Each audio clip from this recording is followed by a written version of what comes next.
Hi again, I'm here with another Short Stuff episode, and today I wanted to talk about privilege. So it's a bit of a follow on from a previous Short Stuff when I talked about uh, guilt and how destructive that can be. So, anyway, the Short Stuff videos are just little sort of snippets of things that I've come across in my life or that are present for me and I'm working through. They're not, the idea is not to be too heavy about it all and to be able to bring some lightness and maybe some insight into your life if you've got some questions about this particular topic as well. So I'm Iris Whitelock and I have a life purpose coaching business called Art of Life Coaching, where I work with people who've lost their their mojo, as they call it, and want to have more fun, creativity, fulfillment, and purpose in their lives. And that's how we gradually work through a process where we enable them to get in touch with that stuff again. And it's fabulous. It's really good. So today's topic of privilege.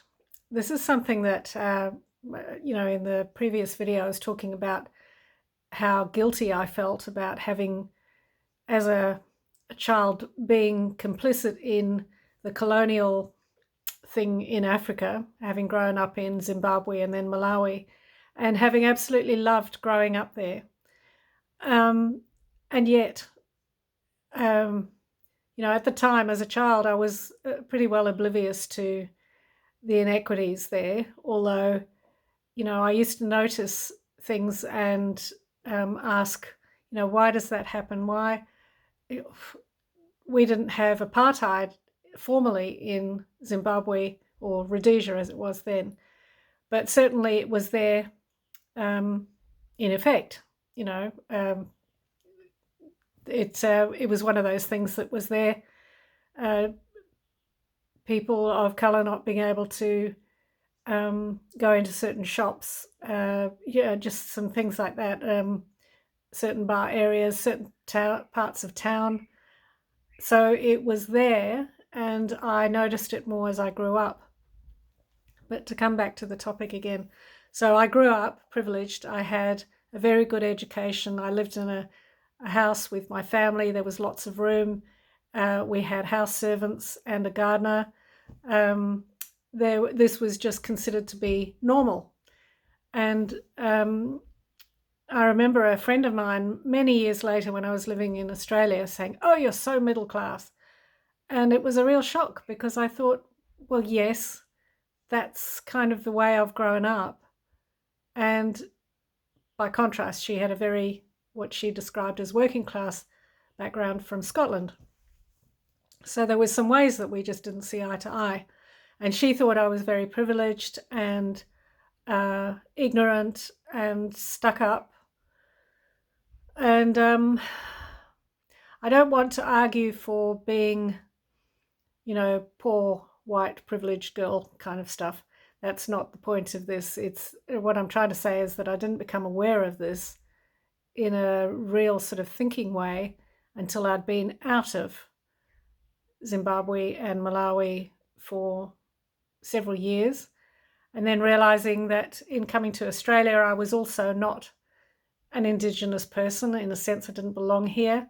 The Indigenous people, the Aboriginal people here, had been invaded as well by the same colonial power that had been operating in Africa.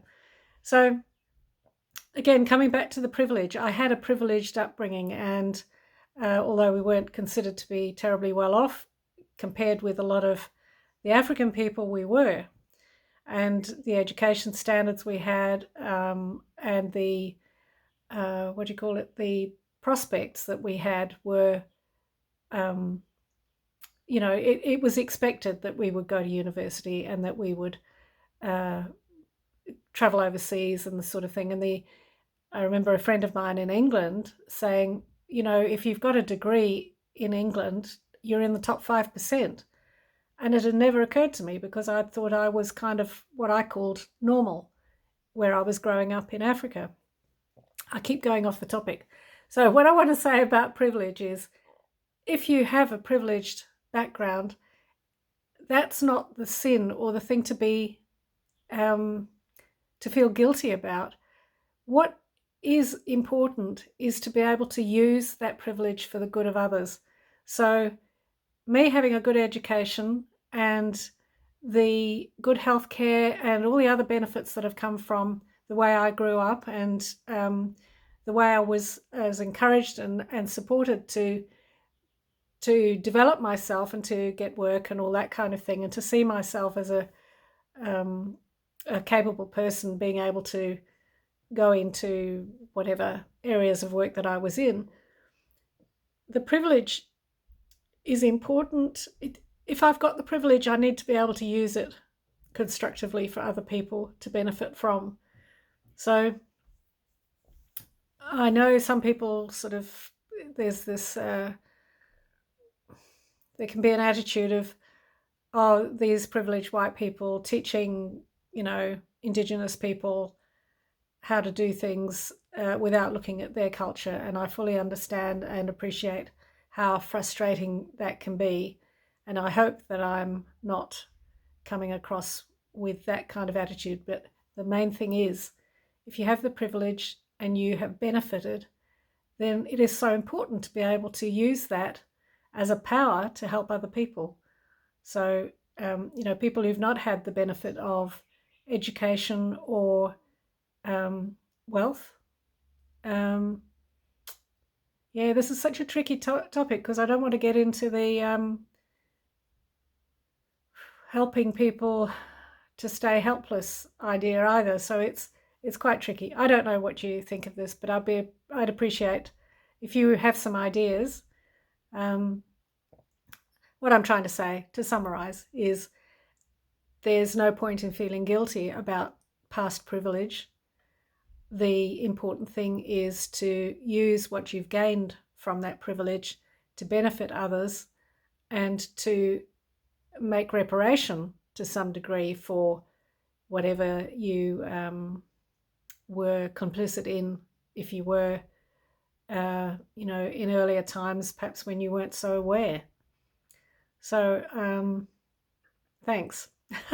So I hope that's something that you can think about, and if you're interested in discussing, I'd be happy to do that. So just put some comments below and we can have a discussion. Thank you. Bye-bye.